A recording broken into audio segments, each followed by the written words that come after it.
الحمدللہ والصلاة والسلام علی رسول اللہ وعلی آلہ وصحبہ اجمعین۔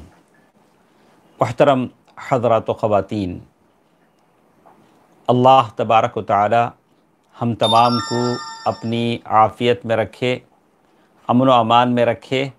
اللہ تبارک و تعالی ہماری کوششوں کو قبول فرمائے، اور اللہ تبارک و تعالی ایسا علم مجھے اور آپ کو دے جو ہمارے لیے نفع بخش ہو۔ ہم لوگ شرح اربعین امام نووی رحمہ اللہ کی یہ کتاب، اس کی حدیث نمبر 20 پر 7 ہم پڑھ رہے ہیں۔ کل کے درس میں کچھ باتیں ہمارے ساتھ تھیں اور اسی سے متعلق کچھ باتیں ہیں۔ کل کے درس میں ہم نے پڑھا کہ نیکی اور گناہ کسے کہتے ہیں، نیکی اور گناہ کسے کہتے ہیں۔ اس سلسلے میں وابصہ بن معبد رضی اللہ عنہ کی یہ حدیث ہے کہ اللہ کے نبی صلی اللہ علیہ وسلم کے پاس یہ صحابی سوال کرنے کے لیے آئے، اور صحابہ اللہ کے نبی صلی اللہ علیہ وسلم کے اطراف صحابہ اکرام بیٹھے ہوئے تھے، اور ساروں کو پار کرتے ہوئے اللہ کے نبی صلی اللہ علیہ وسلم کے بالکل قریب پہنچ گئے۔ تو اللہ کے نبی صلی اللہ علیہ وسلم نے خود آگے بڑھ کر کہا، جئت تسأل عن البر وابصہ، تم نیکی کے بارے میں پوچھنے آئے ہو۔ تو اللہ کے نبی صلی اللہ علیہ وسلم کا صحابی رسول کی پوچھنے سے پہلے خود بتا دینا،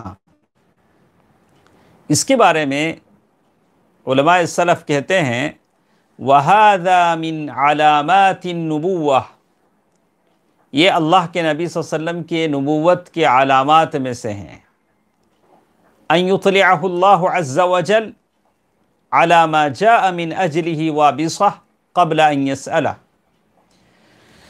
اللہ تبارک و تعالیٰ نے اللہ کے نبی صلی اللہ علیہ وسلم کو بتا دیا کہ وابصہ جو صحابی ہیں کیوں آئے ہیں۔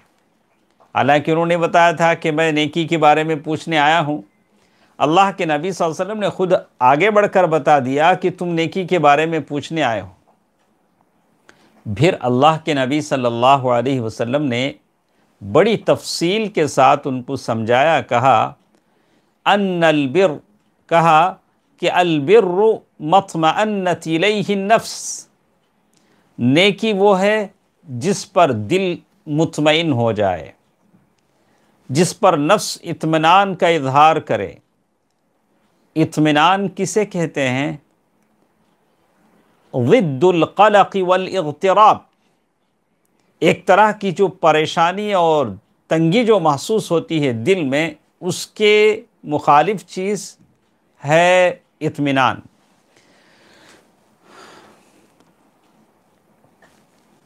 اسی لیے کہتے ہیں کہ ایک مومن کا دل مطمئن ہوتا ہے، جبکہ ایک گنہگار کافر مشرک کا دل پریشان ہوتا ہے۔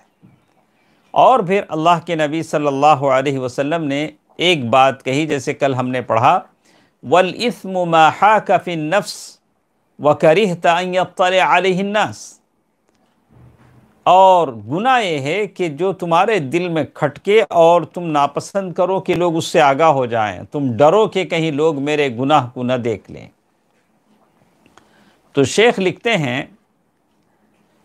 لَوْ كَانَ بِرًّا، لیکن اگر آدمی نیک ہو، کوئی بھی آدمی نیک کام کر رہا ہے تو کھل کر اعلان کے ساتھ کرے گا کہ میں نیکی کر رہا ہوں، ہاں، لیکن گناہ کرتے ہوئے آدمی شرمائے گا، ڈرے گا، ادھر دیکھے گا ادھر دیکھے گا، مطلب یہ کہ گناہ ہے۔ تو کہتے ہیں کہ اللہ تبارک و تعالی مومن کے دل میں ایک نور پیدا کرتے ہیں، جس سے خیر و شر کو وہ جان لیتا ہے، اسے معلوم ہوتا ہے کہ خیر کیا ہے کہ شر کیا ہے۔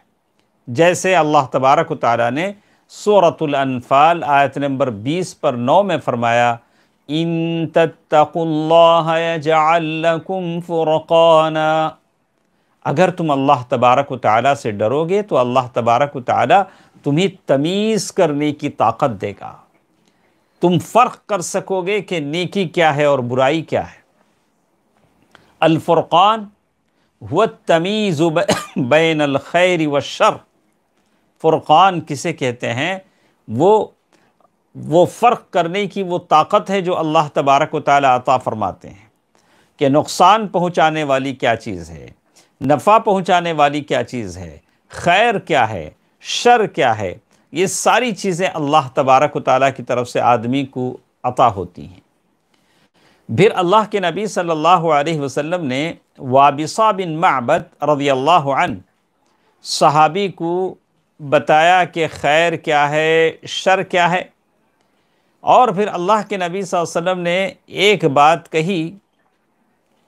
اللہ کے نبی صلی اللہ علیہ وسلم نے، جیسے اس حدیث میں بتایا گیا ہے کہ اللہ کے نبی صلی اللہ علیہ وسلم نے جیسے کہا قلت نعم قال استفت قلبک، اللہ کے نبی صلی اللہ علیہ وسلم نے فرمایا کہ اپنے دل سے فتویٰ طلب کرو، اپنے دل سے پوچھو۔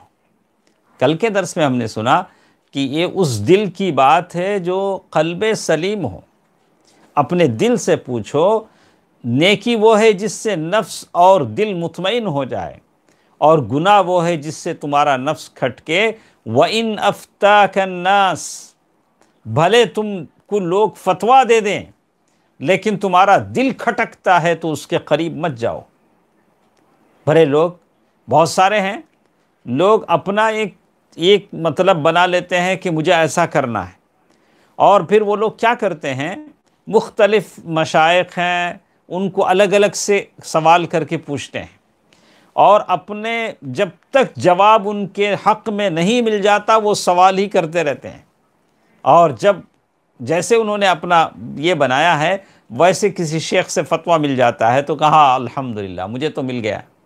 بات ایسی نہیں، بھلے فتویٰ دینے والے کیسے بھی فتویٰ دے دیں، جیسے اس حدیث میں کہا وَإِنْ أَفْتَاكَ النَّاسِ، گرچہ کہ لوگ تمہیں فتویٰ دیں لیکن تمہیں کرنا کیا ہے، اپنے دل سے پوچھنا ہے کیا تمہارا دل مطمئن ہے اس چیز سے جو تم کرنے جا رہے ہو۔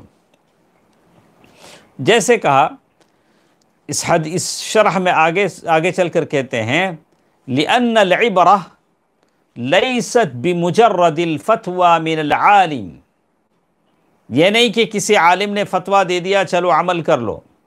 وَإِنَّمَا الْعِبْرَةُ مَعَ ذَلِكَ بِنَفْسِكَ، اپنے دل سے بھی پوچھو کہ تم جو کرنے جا رہے ہو بالکل حلال ہے اور شریعت اس کی اجازت دیتی ہے، بھلے فتویٰ اجازت دیتا ہو۔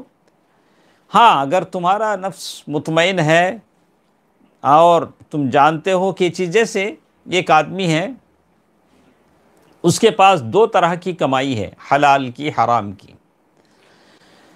وہ آپ کو اپنی کمائی سے دینا چاہتا ہے، تو آپ ذرا مطمئن ہو جائیں کہ یہ جو میں لے رہا ہوں یہ حلال کی کمائی کا پیسہ ہے جو مجھے دے رہا ہے۔ آدمی اطمینان کر لے تو کہتے ہیں وَالْعَالِمْ لَيْسَ مَعْصُومًا، جو عالم فتویٰ دیتا ہے وہ معصوم نہیں ہوتا ہے، کبھی غلطی بھی کرتا ہے۔ جیسے شیخ لکھتے ہیں وَقَدْ يَكُونُ الْعَالِمُ عَالِمَ ضَلَالٍ، کبھی ایسا ہوتا ہے کہ عالم گمراہی کے راستے پر بھی ہو سکتا ہے، جیسے جو آیا جس نے جو فتویٰ مانگا وہ فتویٰ اس نے دے دیا، ایسا بھی ہو سکتا ہے۔ وَالْعُلَمَاء لَيْسُوا سَوَاءً، علماء ایک طرح کے نہیں ہوتے ہیں۔ فالمهم أنك لا تعتمد على الفتوى حتى تطمئن نفسك إليها، شیخ لکھتے ہیں کہ بات یہ ہے کہ تم فتوے پر صرف بس نہ کرو، اپنے نفس سے بھی ذرا پوچھ لو کہ یہ جو فتویٰ ہے کیا یہ بالکل یہ صحیح ہے اور میرا نفس مطمئن ہے۔ تو کہتے ہیں کہ آگے چل کر وہ لکھتے ہیں فلان لا یغنی عنک من اللہ شیئا، یا کسی کے فتوے پر آپ عمل کر لیتے ہیں فوراً، تو کہا کہ اللہ تعالیٰ سے وہ ہم کو نہیں بچا سکے گا، اس لیے کہ وہ غیب نہیں جانتا ہے۔ تو خاص کر اس زمانے میں جیسے شیخ لکھتے ہیں والآن کثرت شکایات الناس من کثرت الفتاوی و کثرت من یفتون۔ آج کا زمانہ ایسا ہے کہ فتوے بھی زیادہ ہیں، فتویٰ دینے والے بھی زیادہ ہیں۔ ہاں، پہلے تو ہم سنتے تھے کہ اتنا پڑھ پڑھ کر جو پختہ ہو گئے ہیں وہ لوگ بھی کسی مسئلے پر دھڑلے سے فتویٰ دینے میں تأمل کرتے ہیں، سوچتے ہیں۔ اب تو سارے لوگ کیمرہ لگا کے بیٹھتے ہیں، پوچھو ہر فن میں ہوں میں یکتا، کیا مجھ کو نہیں آتا، جو پوچھنا ہے پوچھ لو۔ بات ایسی نہیں، علم میں پختگی آنی چاہیے۔ اللہ تعالیٰ نے آپ کو اتنا علم دے دیا ہے کہ آپ نے فقہ مقارن پڑھ لی ہے، چاروں فقہا کی فقہ آپ نے پڑھ لی ہے، ابن تیمیہ رحمہ اللہ کی کتابیں فتاوی آپ نے پڑھ لی ہے، اور ابن قیم رحمہ اللہ کی کتابیں آپ نے پڑھ لی ہیں، ابن رجب، اتنے سارے فتاوے آپ نے پڑھ لی ہیں، سارے جتنے ائمہ اربعہ کے جتنے فقہ ہیں اس پر آپ کا عبور ہے۔ کوئی بھی پوچھ سکتا ہے، ہر ایک کے پاس دلیل ہے، آپ اس کے دلیل کا جواب دیں، اس لیے کہ اس نے امام صاحب کی فقہ پڑھ رکھی ہے۔ آپ کو دلائل کے انبار لگانے ہوں گے، دلائل سے جواب دینے ہوں گے۔ اسی لیے کہتے ہیں کہ آدمی فتویٰ دینے میں تأمل کرے، اور کبھی کسی کا فتویٰ لے کر ایسا نہ کرے کہ فلاں نے فتویٰ دیا ہے، اب اگر غلطی ہو تو اس کی ذمہ داری ہے، شیخ کی ذمہ داری ہے، میرا کیا بگڑتا ہے۔ جیسے شیخ نے کہا کہ فوراً آدمی کہتا ہے وَلَا تَقُلْ أَفْتَى فُلَانٌ وَقَالَ فُلَانٌ وَهَذَا شَيْءٌ فِي ذِمَّتِهِ وَعَلَيْهِ مَا تَحَمَّلْ وَأَنْتَ عَلَيْكَ مَا تَحَمَّلْ۔ ارے فتویٰ دینے والا تو فتویٰ دیتا ہے، لیکن آپ کی ذمہ داری آپ کی ہے کہ اس سلسلے میں آپ اللہ تعالیٰ سے ڈریں، اللہ تبارک و تعالیٰ سے ڈریں۔ جیسے کہتے ہیں خصوصاً فی هذا الزمان الذي قل فیہ خوف اللہ، خاص کر اس زمانے میں جب اللہ تعالیٰ کا ڈر کم ہو گیا ہے، ہر کوئی فتویٰ دینے پر اپنے آپ کو بہادر بناتا ہے۔ وَعَلَى الْقَوْلِ عَلَى اللَّهِ بِغَيْرِ عِلْم، بغیر علم کے فتویٰ لوگ دیتے ہیں، بغیر علم کے فتویٰ دیتے ہیں۔ إِلَّا مَنْ شَاءَ اللَّهُ، لیکن بعض لوگ ہیں جن کو اللہ تعالیٰ نے علم دیا ہے، وہ بھی تأمل کرتے ہیں۔ کسی حدیث کے بارے میں ان کو نہیں معلوم ہوتا ہے تو لوگ کہتے ہیں کہ اس حدیث کے بارے میں مجھے نہیں معلوم۔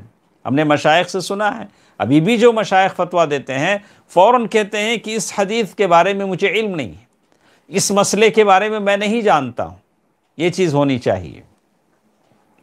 تو کہتے ہیں کہ آدمی صرف فتوے پر بھروسہ نہ کرے اور اپنے اس پر بھی غور کرے کہ میں کیا کہہ رہا ہوں، میں کیا کرنے جا رہا ہوں، اس پر میرا دل مطمئن ہے کہ نہیں ہے۔ تو انشاءاللہ اس حدیث کی روشنی میں مختصر سے وقت میں ہم لوگ شیخ ابن عثیمین رحمہ اللہ نے کچھ فوائد لکھے ہیں، ان فوائد کو ہم پڑھتے ہیں کہ اس حدیث کی روشنی میں شیخ کیا لکھتے ہیں۔ پہلے تو حدیث ہمارے سمجھ میں آ گئی کہ اس حدیث میں کیا بات کہی گئی تھی۔ تو یہ حدیث جس میں کہا گیا البر حسن الخلق، نیکی اچھے اخلاق کا نام ہے۔ تو کل کے درس میں نے بتایا تھا کہ اچھے اخلاق اللہ کے ساتھ، اللہ کے رسول صلی اللہ علیہ وسلم کے ساتھ، بندوں کے ساتھ کیسے ہوتے ہیں۔ تو کہا الحث علی حسن الخلق وَأَنَّكَ مَتَى أَحْسَنْتَ، جب بھی آپ اپنے آپ کو اچھے اخلاق والا بنا لیں گے، آپ اپنے آپ کو نیک بنا لیں گے۔ یہ بہت ضروری چیز ہے کہ میں اور آپ اپنے آپ کو اچھے اخلاق والا بنائیں۔ ہم عبادتوں میں اچھے ہیں، ساری چیزوں میں اچھے ہیں، لیکن ساتھ ساتھ ہم اخلاق میں بھی اچھے ہونی چاہیے کہ لوگوں کے ساتھ ہم کیسے ملیں، لوگوں کے ساتھ کیسے بات کریں، لوگوں کے ساتھ ہم کیسے سلوک کریں، اپنے معاملات میں، اپنے سلوک میں ہمارے اخلاق اچھے ہونے چاہیے۔ تو اسی لیے کہتے ہیں کہ اسی کا نام نیکی ہے۔ آگے چل کر کہا ان المؤمن الذي قلبه صاف سلیم، مومن وہ ہے جس کا دل بہت ہی صاف ستھرا ہوتا ہے۔ تو یہاں جس کی بات کہی گئی ہے کہ جس کا دل برائی کرتے ہوئے کھٹکتا ہے اس آدمی کا دل کھٹکتا ہے جو صاف دل ہو، لیکن جو بدمعاش قسم کا انسان ہو برائی کرنے میں اسے کوئی شرم محسوس نہیں ہوتی ہے۔ اور اسی طرح ایک اور چیز ابن عثیمین رحمہ اللہ کہتے ہیں، میں توجہ چاہتا ہوں، آج ہمارے آس پاس اور ہمارے اپنے لوگوں میں جو کچھ بھی ہوتا ہے اسی بنیاد پر ہوتا ہے جو شیخ نے لکھا ہے۔ آپ توجہ سے میری بات کو سنیے، کہتے ہیں جواز الرجوع الی القلب والنفس، بعض حالات میں کوئی بھی کام آپ کرنے جا رہے ہیں تو اپنے دل اور نفس سے بھی آپ پوچھ سکتے ہیں۔ یعنی ذرا ہم لوگ کہتے ہیں ارے دل پہ ہاتھ رکھ کے سوچو، دل پہ ہاتھ رکھ کے سوچو کہ کبھی تو آپ نے سوچا کہ میں کیا کر رہا ہوں، کبھی آپ نے غور کیا کہ میں کیا کر رہا ہوں؟ تو کبھی کام کرنے سے پہلے آپ دل پر ہاتھ رکھ کر سوچ بھی سکتے ہیں کہ کیا ایسا کرنا مجھے زیب دیتا ہے، کیا ایسا کرنا میرے لیے مناسب ہے، کیا ایسا کرنا میرے لیے اچھا ہے؟ آدمی سوچ سکتا ہے، لیکن بشرط ان يكون هذا الذي رجع الى قلبه ونفسه ممن استقام دینہ، لیکن ایسا آدمی دل پر ہاتھ رکھ کر سوچ سکتا ہے جو دین میں استقامت کے ساتھ چلتا ہو، دیندار آدمی ہو۔ دیندار آدمی کا دل صحیح رہنمائی کرتا ہے، لیکن جس کا دل زنگ آلود ہو، جس کے دل پر گناہ کے دھبے ہوں، جس کا دل بالکل کالا ہو چکا ہو، وہ اس صاحب دل کو گناہ سے کیسے روک سکتا ہے؟ کیسے وہ روک سکتا ہے؟ آگے چل کر شیخ ابن عثیمین رحمہ اللہ کہتے ہیں فَإِنَّ اللَّهَ عَزَّ وَجَلَّ يُؤَيِّدُ، اللہ تبارک و تعالیٰ نے اسی لیے اللہ کے نبی صلی اللہ علیہ وسلم نے بھی کہا کہ سارے اعمال کا دار و مدار نیتوں پر ہے۔ اسی حدیث کو رکھ کر صوفیہ نے ایک استدلال کیا ہے۔ صوفیہ مطلق ہم نہیں کہہ سکتے کہ صوفیہ سارے کے سارے غلط ہیں، اس میں اچھے بھی ہیں، کچھ بھٹکے ہوئے بھی ہیں، ان میں فروق ہے جیسے ہمارے علماء سلف نے فرق کیے ہیں۔ تو ہم بات کرتے ہیں ان صوفیوں کی جنہوں نے ذوق کو شرعی دلیل بنایا ہے، بولا کہ ہم کو اچھا لگا ہم نے کیا۔ جیسے ابھی محرم کا مہینہ ہے، شیعہ کی تو بات چھوڑیے، رافضہ کی بات چھوڑیے، سنی لوگ جو سائبان لگاتے ہیں، پنجے بٹھاتے ہیں، جہاں سنی کہنے والے اب وہ علم لے کے چلتے ہیں، جہاں آگ پر ناچتے ہیں، انسانیت چھوڑ کر کچھ لوگ کچھ اور بن جاتے ہیں، یہ سارے چیز جو کرتے ہیں ذوق کی بنیاد پر کرتے ہیں، ہم کو اچھا لگا ہم نے کیا۔ صوفیہ نے اسے دلیل شرعی بنائی، اسی لیے شیخ لکھتے ہیں وَقَدْ اسْتَدَلَّ الصُّوفِيَّةُ وَأَشْبَاهَهُمْ بِهَذَا الْحَدِيثِ عَلَى أَنَّ الذَّوْقَ دَلِيلٌ شَرْعِيٌّ يُرْجَعُ إِلَيْهِ، انہوں نے کہا کہ یہ دلیل شرعی ہے، لِأَنَّهُ قَالَ اسْتَفْتِ قَلْبَكَ، اس لیے کہ حدیث میں کہا گیا کہ دل سے پوچھو۔ صوفیہ نے کہا کہ ہمارا دل کہتا ہے کہ ہم میلاد منائیں، ہم مناتے ہیں، ہمارا دل کہتا ہے کہ پنجے بٹھائیں، ہم بٹھاتے ہیں۔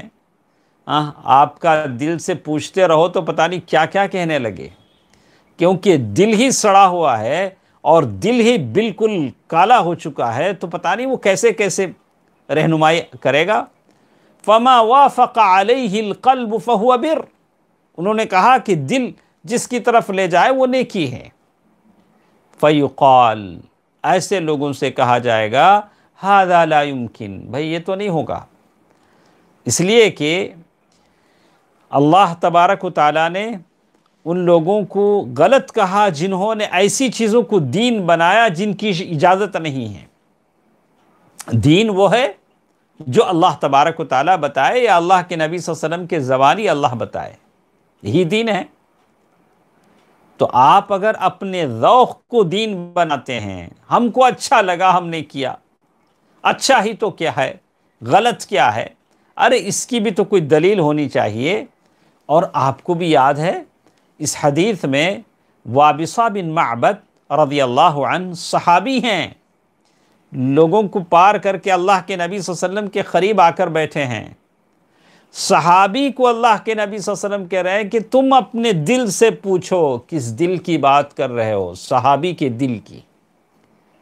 وہ دل نیکی کی طرف رہنمائی کرے گا، وہ دل ایسا ویسا دل نہیں ہے، ایک صحابی کا دل ہے۔ الصحابۃ کلہم عدول رضی اللہ عنہم وارضاہ، جو لوگ زمین پر چلتے تھے جن کے لیے جنت کی بشارتیں ملتی تھیں، ان صحابی کی بات ہے۔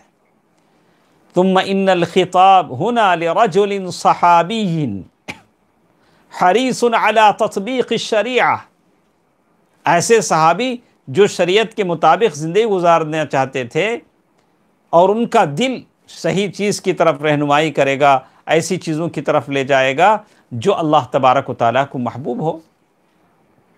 پھر آگے شیخ ابن عثیمین رحمہ اللہ فرماتے ہیں اللہ یغتر الانسان بافتاء الناس، آدمی کبھی بھی فتووں کی دنیا میں جا کر دھوکہ نہ کھائے، بلا کہ فلاں شیخ کا فتویٰ ایسا ہے، فلاں شیخ کا فتویٰ ایسا ہے۔ اذا وجد فی نفسہ ترددا، اگر آپ کے دل میں اس فتوے کے تعلق سے اگر تردد ہے، آپ کے دل میں تھوڑا لگتا ہے کہ مجھے لگتا ہے کہ یہ فتویٰ صحیح نہیں ہے، تو اور علماء سے پوچھ لیجئے، اور مشائخ سے پوچھ لیجئے، یہاں تک کہ آپ کا دل مطمئن نہ ہو۔ کہتے ہیں فَإِنَّ كَثِيرًا مِّنَ النَّاسِ يَسْتَفْتِي عَالِمًا أَوْ طَالِبَ عِلْمٍ فَيَفْتِيهِ ثُمَّ يَتَرَدَّدُ وَيَشُكُّ فَهَلْ لِهَذَا الَّذِي تَرَدُّدُ، ایسا آدمی ایک شخص ایک عالم سے فتویٰ پوچھتا ہے، عالم نے فتویٰ دے دیا، شیخ نے فتویٰ دے دیا، آپ کے دل میں کھٹکا پیدا ہوا، ابھی آپ کے دل سے شبہ دور نہیں ہوا، تو آپ کیا کریں؟ کسی اور عالم سے پوچھیں، اس سے بڑے عالم ہیں۔ میں تو کہتا ہوں کہ جو لوگ بڑے علماء کی موجودگی میں فتویٰ کھول کے بیٹھتے ہیں اور کہتے ہیں کہ ہر فن میں ہوں میں یکتا، کیا مجھ کو نہیں آتا، آؤ میرے سے پوچھو، ان کو اللہ سے ڈرنا چاہیے۔ ارے ہم سے بڑے علماء ہیں، ہم سے بڑے لکھے لوگ ہیں، ہم ان کے حوالے کریں، وہ لوگ ہیں جن کے گہرا علم رکھتے ہیں، اس سے میرے علم میں کوئی کمی نہیں ہوگی۔ ہم اپنے بڑے علماء سے پوچھیں، پوچھ کر بتائیں۔ تو کہتے ہیں اللہ یغتر الانسان بافتاء الناس، کیسے کیسے مسائل روزانہ کے آتے ہیں۔ ابھی ایک خاتون نے سوال کیا کہ ابھی سونے کی قیمت اچانک بڑھ گئی ہے، کہا کہ میں زکوٰۃ دینا چاہتی تھی، کل تک میں نے زکوٰۃ کا حساب کیا تھا سونے کا اور اس کے اتنی مقدار بنتی تھی، اور آج جب میں زکوٰۃ دینے جا رہی ہوں تو اچانک قیمت بڑھ گئی ہے، میں کیا کروں، کس حساب سے زکوٰۃ دوں، آج کی قیمت لگاؤں یا کل یا 2 دن پہلے جو قیمت لگائی تھی۔ اس کے علاوہ ہر میدان میں فتوے ہیں، تو اپنے سے بڑے عالم کی طرف رجوع کرنے کو کہیں یا خود پوچھ کر بتا دیں، یہ اچھی چیز ہے۔ کہتے ہیں ان المدار فی الشریعہ علی الادلہ لا علی ما اشتہر بین الناس، شریعت میں وہی باتیں چلیں گی جو دلیل کی بنیاد پر ہوگی۔ شریعت میں آپ ان چیزوں پر عمل کریں گے جو دلیل کی بنیاد پر مانا جائے گا۔ شریعت وہ نہیں ہے جو لوگوں میں مشہور ہو گئی ہے، لوگوں نے جسے سمجھ لیا وہ شریعت ہے، ایسی بات نہیں ہے۔ لوگوں کے پاس بہت ساری چیزیں رائج ہیں، وہ حق نہیں ہیں، وہ شریعت نہیں ہیں۔ فالمدار علی الادلۃ الشرعیہ، شرعی دلائل جو ہوں گے وہی اصل کسوٹی ہوگی شریعت پر چلنے کی۔ زندگی کا کوئی بھی کام کرنے سے پہلے ہم یہ سمجھ لیں کہ کیا شریعت اس بات کی اجازت دیتی ہے، کیا میں اس کے مطابق میں عمل کروں؟ تو اللہ تعالیٰ کا فضل و کرم ہے، کہ اس حدیث کے سلسلے میں یہ باتیں تھیں جو میں نے آپ کے سامنے کہیں۔ انشاءاللہ پھر پیر کے دن 9 سے 9:30 بجے تک ہمارے سامنے نجیح العرباض ابن ساریہ رضی اللہ تعالی عنہ کی یہ حدیث ہے۔ یہ بہت ہی اہم حدیث ہے، جس میں اختلاف امت کا ذکر کیا گیا ہے کہ کیسے امت میں اختلاف پیدا ہوگا، امت کیسے ٹکڑوں میں بٹے گی، اور اس وقت مجھے اور آپ کو کیا کرنا چاہیے، کیسے رہنا چاہیے، ساری باتیں بتائی گئی ہیں۔ انشاءاللہ پھر پیر کے دن ہم دوبارہ اس مجلس میں شریک ہوں گے رات 9 سے 9:30 بجے تک۔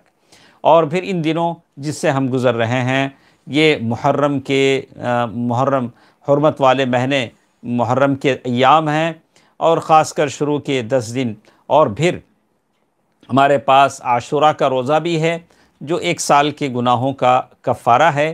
تو کوشش کریں، اللہ کے نبی صلی اللہ علیہ وسلم نے یہ بھی کہا کہ اگر میں آئندہ سال زندہ رہا تو 10 کے ساتھ ایک اور روزہ ملا کر رکھوں گا، تو ہمارے پاس اس طرح سے 2 روزے ہمارے بنتے ہیں ہفتہ اور اتوار کے۔ تو یہ 2 روزے یہ 2 روزے ہم رکھیں، اور اس ثواب کو پانے کی کوشش کریں، اور اپنے سارے لوگوں کو ترغیب دلائیں کہ یہ روزے رکھیں، اور جو ساری بدعات اور خرافات ہوتے ہیں ان تمام چیزوں سے اپنے آپ کو بچانے کی کوشش کریں، اور سنت پر عمل کرنا یہی ہمارے لیے اہم ہے۔ یہی چیزیں مجھے اور آپ کو جنت میں لے جاتی ہیں، اور اللہ تعالیٰ کا فضل و کرم ہے کہ اس سال یہ ساری چیزیں نہیں ہوں گی، نہ ماتم ہوں گے، نہ آگ کے جلاؤ جلائے جائیں گے، اور یہ بھی اللہ تعالیٰ کا بڑا فضل و کرم ہے۔ اور جیسے ہم ہمیشہ کہتے ہیں کہ برائی کرنا جیسے برا ہے، ویسے برائی دیکھنا بھی برا ہے۔ تو ہم تمام کوشش کریں کہ عاشوراء اور اس سے پہلے 1 دن کا روزہ رکھیں، اور جیسے بتایا گیا کہ 10 اور 11 کا روزہ، اس سلسلے میں جو روایت آتی ہے وہ ضعیف ہے، تو کوشش کریں کہ 9 اور 10 کا روزہ رکھیں۔ اللہ تبارک و تعالیٰ میرے اور آپ کے اعمال کو شرف قبولیت بخشے۔ انشاءاللہ آپ ہمارے ساتھ پیر کے دن پھر 9 سے 9:30 تک ہمارے ساتھ ضرور شریک رہیں۔ اللہ تبارک و تعالیٰ مجھے اور آپ کو علم کا شوق عطا فرمائے، ایسا علم مجھے اور آپ کو دے جو میرے لیے اور آپ کے لیے نفع بخش ہو۔ اللہ تبارک و تعالیٰ ہم تمام کی دعاؤں کو قبول فرمائے، آمین۔ والسلام علیکم ورحمۃ اللہ وبرکاتہ۔